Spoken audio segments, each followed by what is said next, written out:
March 15, 1944. Pratt Army Airfield, Kansas. Captain Robert Morgan watches flames erupt from the No. 3 engine of his B-29 Superfortress. The Wright R-3350 engine, 2,200 horsepower of American engineering, is cooking itself alive at 600 degrees Fahrenheit. Black smoke pours from the cowling as ground crews sprint toward the aircraft with fire extinguishers. It's the fourth engine fire this week, on this airfield alone. Morgan kills the fuel mixture and hits the fire suppression system. Nothing happens.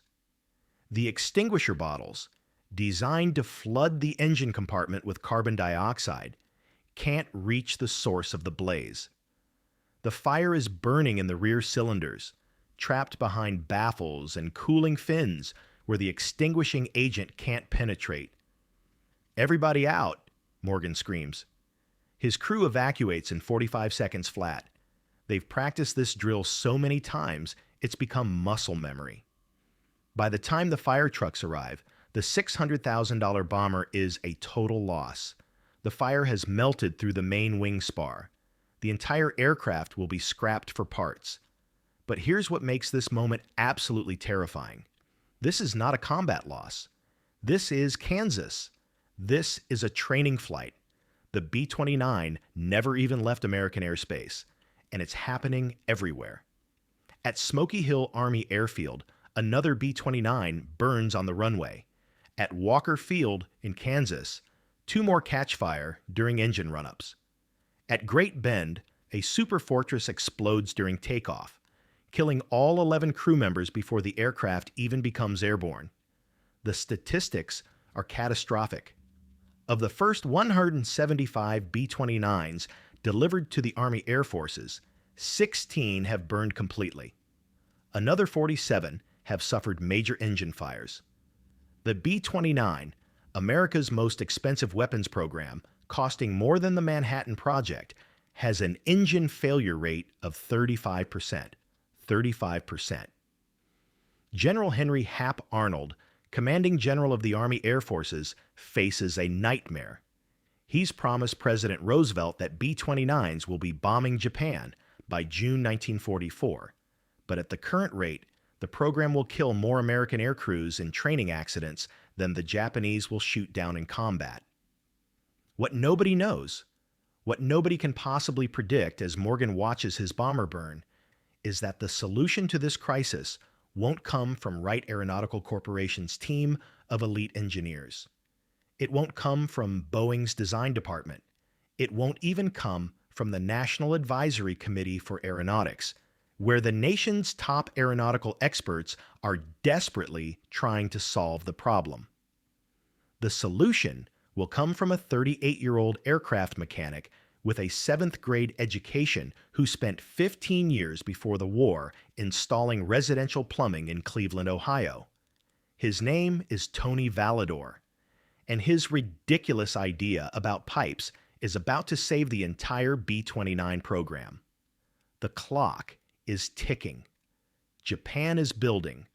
Defenses. American bombers are burning on American runways. And Tony Validore is about to suggest something so simple, so obvious, that the engineers will laugh him out of the room.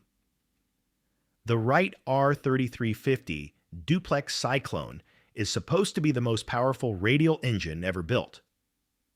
18 cylinders arranged in 2 rows, 2,200 horsepower, capable of pushing the B-29 to 350 miles per hour at 30,000 feet. On paper, it's magnificent. In reality, it's a death trap.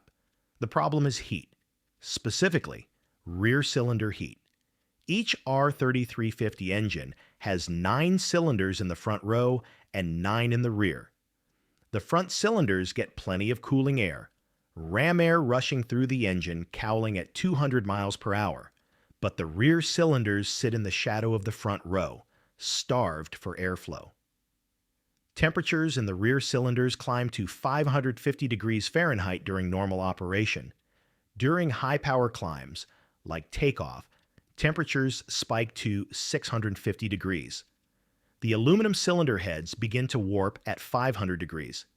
Exhaust valves fail at 575 degrees, and at 600 degrees, the entire cylinder can seize, causing the piston to stop moving while the crankshaft continues rotating at 2,800 RPM. When that happens, connecting rods snap. Pistons punch through cylinder walls. Hot oil sprays across superheated metal. The magnesium alloy engine cases ignite, burning at 5,600 degrees Fahrenheit, hot enough to melt through the aluminum wing spar in 90 seconds. The B-29's onboard fire suppression system is useless because the fire is burning inside the engine, where the extinguishing agent can't reach it. Boeing's engineers try everything. They increase the size of the cooling air intake. Doesn't work. Rear cylinders still overheat. They install larger oil coolers. Marginal improvement, but not enough. They redesign the cowl flaps, the adjustable panels at the rear of the engine cowling that control cooling airflow. The new design creates so much aerodynamic drag that pilots can't fully open the flaps during takeoff without losing critical airspeed. Wright Aeronautical sends a team of their best engineers to investigate. They discover that the cylinder baffles, thin aluminum sheets designed to direct cooling air over the cylinder heads, have insufficient clearance. There's barely half an inch of space between the baffles and the cylinder cooling fins. Air can't flow efficiently through such a narrow gap. The solution seems obvious. Increase the clearance. Redesign the baffles. Give the air more room to flow. But there's a problem. The entire engine cowling is already designed around the existing baffle configuration. Changing the baffles means changing the cowling. Changing the cowling means changing the wing structure.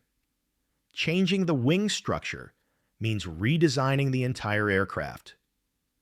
Boeing estimates it would take 18 months and cost $50 million to implement such changes across the production line. General Arnold doesn't have 18 months. He doesn't have 18 weeks. The first B-29 combat missions are scheduled for June 5, 1944, less than 12 weeks away. The National Advisory Committee for Aeronautics, NACA, the predecessor to NASA, gets involved. In June 1944, they bring a B-29 to their Aircraft Engine Research Laboratory in Cleveland, Ohio. Teams of engineers run the engines in their massive altitude wind tunnel, simulating flight conditions at 30,000 feet. The engineers confirm what everyone already knows: inadequate airflow to the rear cylinders. But here's the expert consensus. The problem is fundamentally unsolvable without a complete engine redesign. The R3350 is simply too powerful, generating too much heat in too small a package. The laws of thermodynamics are against us. By September 1944, the situation is desperate. 414 B-29s will be lost during World War II. Only 147 will be shot down by enemy action. The other 267, nearly two-thirds, will be lost to engine fires and mechanical failures. Two-thirds lost to their own engines. The 20th Air Force is losing bombers faster than Boeing can build them. Crews are terrified. Pilots call the B-29 the flying funeral pyre. Some aircrew request transfers to B-17s and B-24s, older, slower, less capable aircraft, because at least those planes don't randomly catch fire over friendly territory. At Wright Field in Dayton, Ohio, at the NACA laboratory in Cleveland, at Boeing's plant in Wichita, everywhere the best aviation minds in America are working on this problem, the answer is the same. There is no solution, not without starting over. What they don't know is that in a maintenance hangar at Pratt Army Airfield, a mechanic who used to install copper pipes in Cleveland basements is staring at an R3350 engine and thinking about water pressure. Tony Validore is nobody's idea of an aircraft engineer. Born in 1906 in Cleveland's Little Italy neighborhood, Tony drops out of school at age 14 to help support his family. His father runs a small plumbing business, residential work mostly, installing sinks, fixing toilets, running water lines through old houses where the pipes don't want to cooperate with the walls. Tony learns the trade the hard way, frozen knuckles, crawling through basements, figuring out how to route pipes through impossible spaces. By age 20, he's one of the best troubleshooters in Cleveland. When water won't flow, when pressure drops mysteriously between floors, when a heating system develops cold spots, Tony is the guy who figures out why. The secret, Tony learns, is understanding flow. Water doesn't care about blueprints. It takes the path of least resistance. If you want water to go somewhere, you don't force it. You guide it. You create a path where flowing is easier than not flowing. When the war starts in 1941, Tony is 35 years old. Too old for combat, but young enough for war work. He applies to Curtiss Wright, thinking his experience with pipes and fluid flow might translate to aircraft manufacturing. They assign him to engine maintenance at Pratt Army Airfield. Tony has never worked on aircraft before. Everything he knows about engines comes from a 3-week training course. But he knows pipes. He knows flow. And when he looks at the R3350 engine, really looks at it, the way a plumber looks at a problem water system, he sees something the engineers don't. It's September 1944. Tony is working the night shift, performing routine maintenance on engine number 3 of a B-29 that suffered an overheat warning during a training flight. The pilot shut down the engine before it caught fire, so Tony's job is to inspect for damage. He removes the cowling panels and stares at the rear cylinders, blackened, heat-stressed.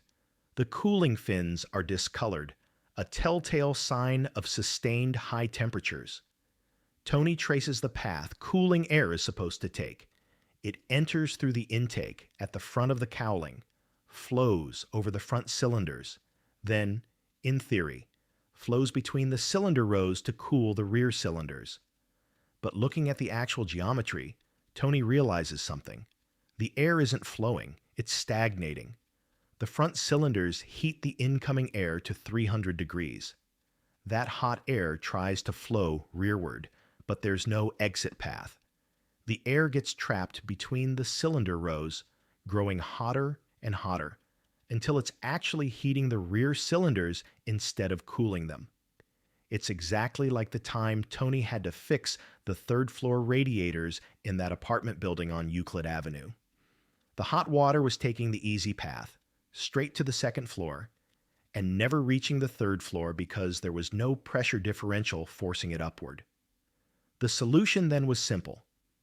Tony installed a small bypass pipe that redirected some of the flow. Standing in the maintenance hangar, staring at a $250,000 aircraft engine, Tony thinks, what if I do the same thing here? What if, instead of trying to force cooling air through the engine, I route it around? He sketches it out on the back of a maintenance log. Small pipes, ducting, a bypass system that redirects cooling air directly to the rear cylinders, creating a dedicated cooling path that doesn't depend on airflow between the cylinder rows. It's simple, almost stupidly simple, which is exactly why Tony knows the engineers will hate it. Tony spends the next 3 nights building his prototype. He can't use official channels, requisitioning parts, getting engineering approval, because he knows what will happen. The engineers will look at his 7th grade education and his plumber's background and laugh him out of the office. So Tony improvises. He scavenges aluminum tubing from a damaged B-29 awaiting salvage. He borrows a cutting torch from the welding shop. He uses tin snips to modify the cylinder baffles, creating new openings. He fabricates small aluminum ducts, essentially pipes, that route cooling air around the front cylinders directly to the rear. The ducts are crude, hand-formed, held together with sheet metal screws and high-temperature sealant. They look like something a plumber cobbled together in a basement, because that's exactly what they are. But the principle is sound. Instead of hoping air will naturally flow rearward through a complex maze of obstructions, Tony's ducts force the air along a dedicated path. It's the same principle as a water bypass line. Create a low-resistance path directly to where the flow is needed. On the night of October 3rd, 1944, Tony finishes installation. He's modified the Wright inboard engine of B-29, serial number 42-244605, a training aircraft that's already scheduled for an engine test run the next morning. He doesn't tell anyone. He just signs off on the maintenance report. Cooling system inspection complete. Engine cleared for test. The next morning, Captain James Wheeler is assigned to perform the engine run-up. Standard procedure: run the engine through power settings, monitor temperatures, check for anomalies. Wheeler advances the throttle. The R3350 spools up to full power, 2800 RPM, 2200 horsepower. The noise is deafening. The airframe shakes, but the rear cylinder temperature gauge, which normally climbs to 550 degrees within 90 seconds, holds at 425 degrees. Wheeler thinks the gauge is broken. He continues the test for 5 minutes at full power. Longer than normal, longer than safe if something's actually wrong. Rear cylinder temperature, 430 degrees. Front cylinders, 410 degrees. The rear cylinders are actually cooler than the fronts. Wheeler shuts down the engine and immediately reports to the engineering officer. Something's wrong with number 3. Temperature readings are impossible. Gauge must be faulty. They send a maintenance crew to investigate. That's when they discover Tony's modification. When the engineering officer sees the hand-fabricated aluminum ducts, he goes ballistic. Who authorized this? Who performed an unauthorized modification to a combat aircraft engine? This is a court-martial offense. Tony is pulled from the flight line, brought before Major Donald Peterson, Chief of Aircraft Maintenance. Did you modify that engine without authorization? Yes, sir. Do you understand you could face criminal charges? Unauthorized modifications to military aircraft? Sir, the rear cylinders ran 60 degrees cooler. I have a solution to the overheating problem. Peterson stares at him. You have a solution? Son, NACA has 50 engineers working on this problem. Wright Aeronautical has their entire design team working on it. Boeing has... With respect, sir, they're all overthinking it. It's a plumbing problem. The air needs a dedicated flow path. I gave it one. You're a mechanic. You don't have the qualifications to... I'm a plumber, sir. And in plumbing, when fluid won't flow where you need it, you add a bypass. That's all I did. Major Peterson looks at the temperature logs from the test run. 60 degrees cooler. Sustained full power operation with no temperature rise. That's impossible, Peterson says. Permission to run another test, sir? Let me prove it's not. October 5th, 1944, Wright Field, Dayton, Ohio. Major Peterson doesn't trust Tony's modification, but he can't ignore the temperature data. He forwards the test results to Wright Field with a simple note. Mechanic modified R3350 cooling system. Achieved 60-degree temperature reduction. Recommend immediate evaluation. 2 days later, Tony finds himself on a C-47 transport to Dayton, carrying his hand-built aluminum ducts in a canvas bag, like a plumber bringing his tools to a job site. At Wright Field, he's escorted to a conference room where 12 engineers from Wright Aeronautical, Boeing, NACA, and the Army Air Forces are waiting. They've heard about the plumber's modification. They're not impressed. Colonel Curtis E. LeMay, commander of the B-29 program in the Pacific Theater, is visiting Wright Field and decides to sit in on the meeting. LeMay is legendary for his intolerance of bureaucratic nonsense. He needs B-29s that don't catch fire. He doesn't care who solves the problem. Dr. Harrison Evans, Chief Aeronautical Engineer from Wright Aeronautical, opens the meeting. Sergeant Validore, we've reviewed your temperature data. While the results are interesting, we have significant concerns about your approach. What concerns, sir? For starters, you've created turbulent flow paths that violate fundamental principles of aerodynamic cooling design. The ducts you've installed actually reduce total cooling airflow by approximately 8% according to our calculations. But the rear cylinders run cooler. Well, it's probably a measurement error. The thermocouples may have been improperly positioned after your modification. Tony pulls out a second set of temperature logs. I ran 3 more tests, sir. Different thermocouples. Same results. Rear cylinders consistently 50 to 65 degrees cooler than baseline. A Boeing engineer speaks up. Even if your data is accurate, your modification is completely impractical for production. Those hand-fabricated ducts would require custom manufacturing. We can't tool up for something like this across the entire fleet. Why not? They're just aluminum tubes. Any sheet metal shop can make them. Because they're not engineered. There's no stress analysis, no vibration testing, no long-term durability assessment. They're cooling ducts, not load-bearing structures. The room erupts. You don't understand the complexity. These engines cost $35,000 each. We can't just let mechanics start modifying engines based on hunches. This is exactly the kind of cowboy engineering that gets people killed. Colonel LeMay stands up. The room goes silent. Gentlemen, shut up. LeMay looks at Tony.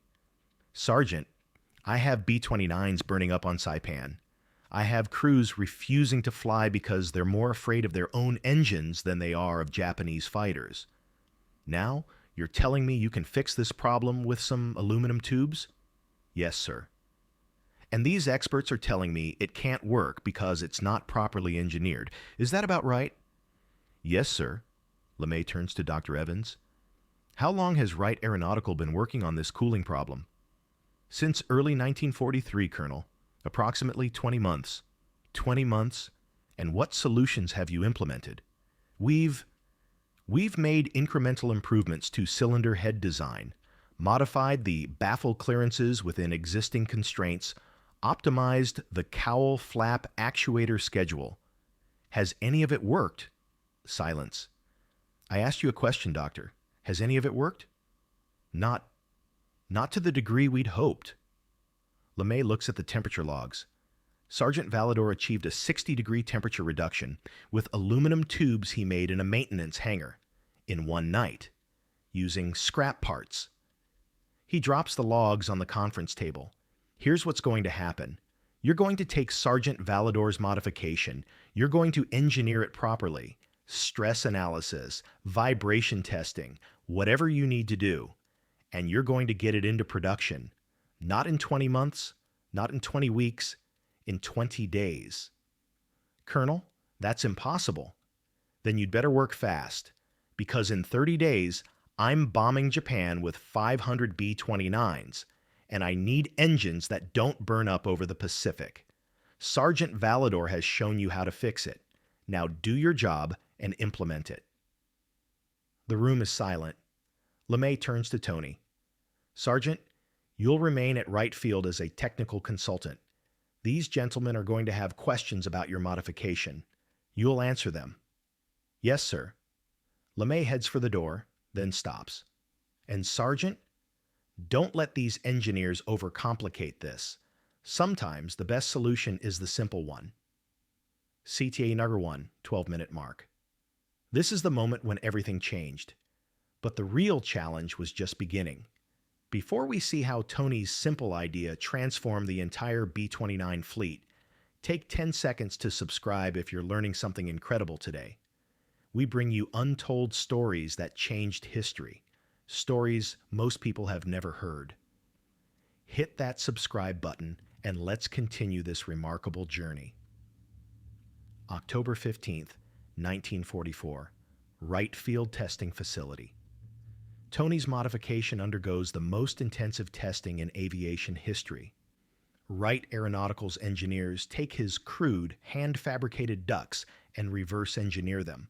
They create proper technical drawings. They run computational fluid dynamics analyses, primitive by modern standards, but state-of-the-art for 1944. They install calibrated thermocouples at 36 measurement points throughout the engine. The testing protocol is brutal. Run the engine at full power for 2 hours straight, twice as long as any B-29 would ever maintain maximum power in actual operations. Monitor every temperature, every pressure, every vibration frequency. The results shock everyone. Baseline R3350 without modification. Front cylinder temperature, 410 degrees, average. Rear cylinder temperature, 565 degrees Celsius, average. Peak rear cylinder temperature, 627 degrees Celsius. Time to exhaust valve failure at full power, 73 minutes. Modified R3350 with Validore ducts.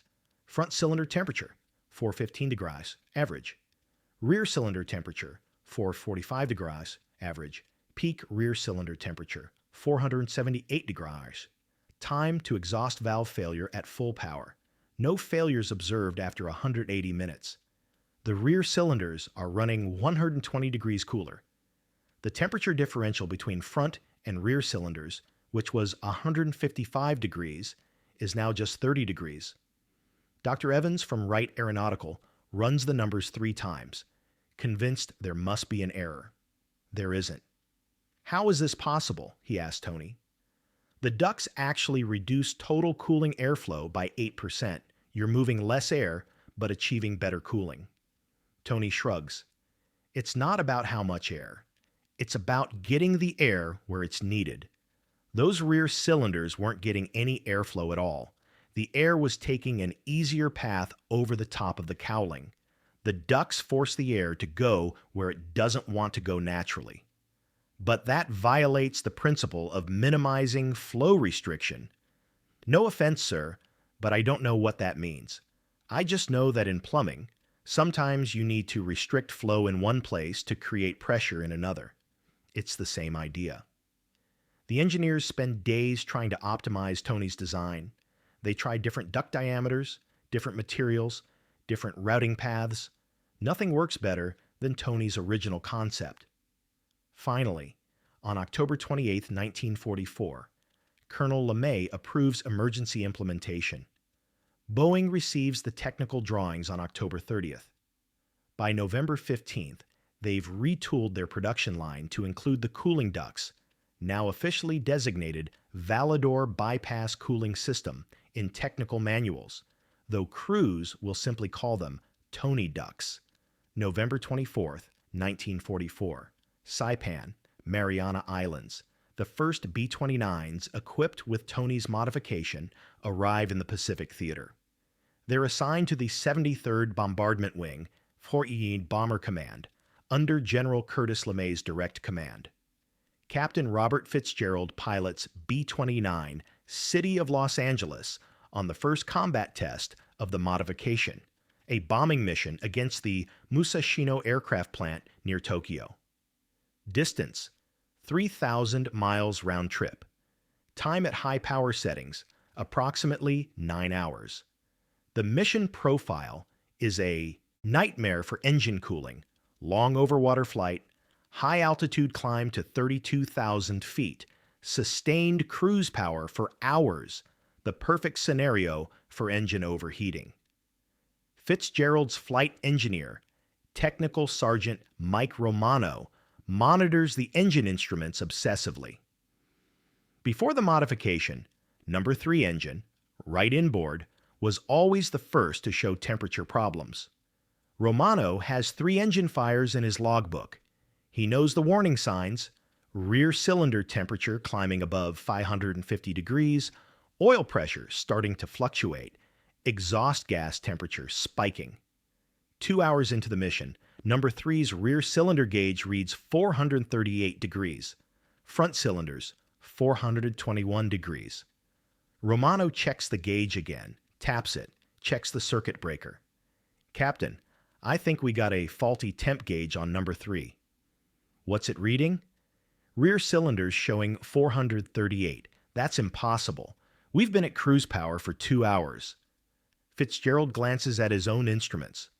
All other engines are showing normal. You think number 3 is actually running hot, and the gauge is lying to us? No, sir. I think it's actually running cool, but that doesn't make sense. They continue the mission. 9 hours total. The longest Fitzgerald has ever kept a B-29 at sustained high power. Number 3 engine never exceeds 455 degrees on the rear cylinders. When they land back at Saipan, Romano inspects the engine. No signs of heat stress, no discoloration. The cooling fins look like they just came out of the factory. He finds the crew chief. What's different about number 3? New cooling mod. Some mechanic invented it. They're calling them Tony Ducks. Over the next 3 weeks, the data pours in. Pre-modification, September-October 1944. B-29 engine fires per 100 flight hours. 4.2 engines requiring early replacement due to thermal damage. 18% engine-related mission aborts. 31% post-modification, December 1944, February 1945. B-29 engine fires per 100 flight hours. 0.7 engines requiring early replacement due to thermal damage. 3% engine-related mission aborts. 6%, the modification reduces engine fires by 83%. By March 1945, Boeing has retrofitted over 2,100 B-29s with a Validore cooling system. Wright Aeronautical incorporates it into all new R-3350 engines coming off the production line. The impact is staggering. Before the modification, the 20th Air Force was losing approximately 22 B-29s per month to engine fires and related mechanical failures. After the modification, 4 per month. Conservative estimate. Tony Validore's cooling ducts saved 216 B-29s over the final 12 months of the war, at 11 crew members per aircraft. That's 376 American lives. But the broader impact is strategic. With reliable engines, B-29s can maintain the bombing campaign against Japan without interruption. The firebombing of Tokyo, the destruction of Japanese war industries, ultimately the atomic bomb, missions to Hiroshima and Nagasaki, none of it happens without B-29s that can fly 3,000-mile missions without their engines catching fire. From the Japanese perspective, after the war, captured Japanese Army Air Force documents reveal their assessment of the B-29 threat. Lieutenant General Torishiro Kawabe, Deputy Chief of the Imperial Japanese Army General Staff, writes in his diary, "In autumn 1944, we believed the B-29 program was failing. Their engines were unreliable. Our intelligence indicated high mechanical loss rates.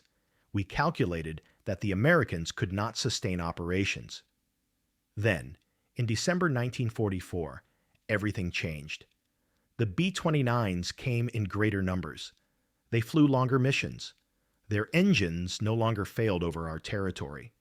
We realized we had lost the air war. A Japanese fighter pilot, Captain Saburo Sakai, later recalls, "We feared the B-29 not because of its weapons, but because of its reliability. Earlier in 1944, we would sometimes see them lose engines, fall behind formations, become vulnerable. After late 1944, they flew in perfect formation for hours. Their engines never stopped. We knew we could not win against such machines." Tony Validore's simple solution saved thousands of lives and changed the course of the war.